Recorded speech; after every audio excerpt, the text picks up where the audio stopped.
थापा दाजु आउनु भनेको बाटो आउनु हो अनि थापा दाजु आउनु भनेको पानी आउनु हो भनेको छ त्यो सरले चाहिँ नि अब थापा दाजु आउनु भन्दा पानी आउनु भन्दै थियो नि है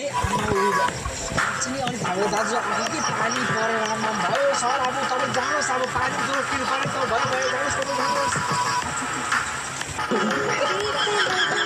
समय आयो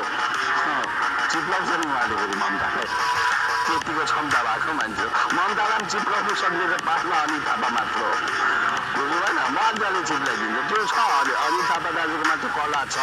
त्यसलाई हामी एप्रिसिएटै गर्नुपर्छ समयमा अनित थापा दाजुले चिप्लाउँछ नि ममतालाई